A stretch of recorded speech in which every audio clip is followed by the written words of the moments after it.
bind the hand with a binding. After an hour, I would open it up, remove the stone, and if there was no blister, she was free to go.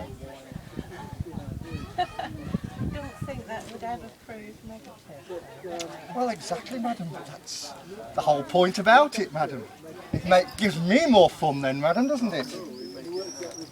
A simple thing like a stick and a knotted rope is another good item.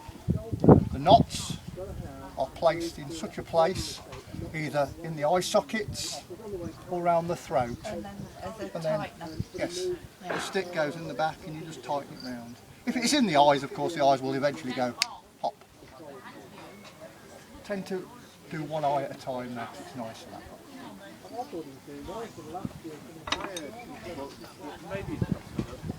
And brandings. If a lady had given her sexual favours to another man, she could be branded with the W on her forehead.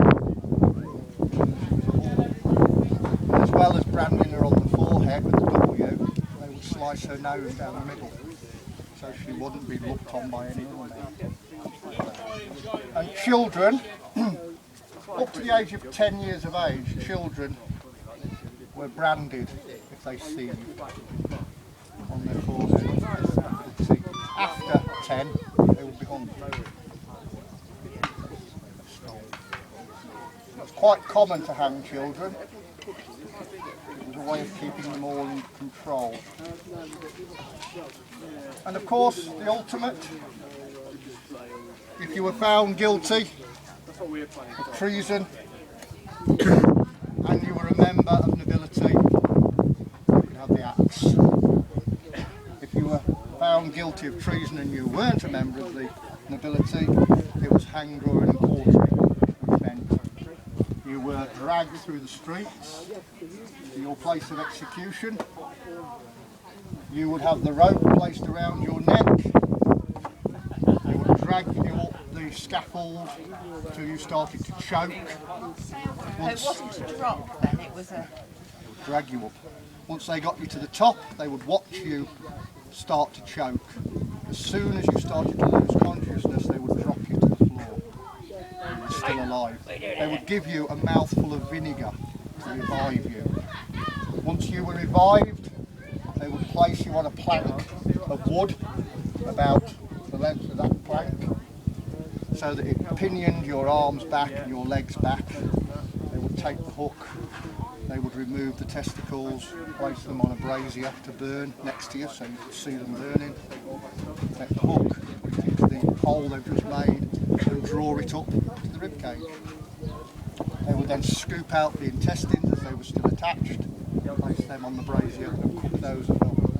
At that point you were normally dead. Or at least passed out. Then they would remove your head, slice your head off. A lady, because they hadn't got the bits to remove, they used to use pressing, which was quite common. Pressing meant you placed a plank of wood, another plank of wood was placed across your chest, and they would place bombs on the plank, which was quite common. They'd never burnt witches in England, you only burnt heretics in England. They burnt witches in Scotland and in Wales, but not in England. We would hang a witch in England. Yeah, we would hang a witch in England. And the reason we hung a witch in England was because once we hung them, we could remove the head and bury the head away from the body, so that if the witch did come back to life, you couldn't find her head. They did that with suicide as well. Yes, they always buried them at the crossroads. Yeah. So they never got any peace. Any other questions you'd like to ask? Axe. Yes, axe. That's not a question. Double-handed. Yes. All right. How tall is that? Just above waist height. I want it.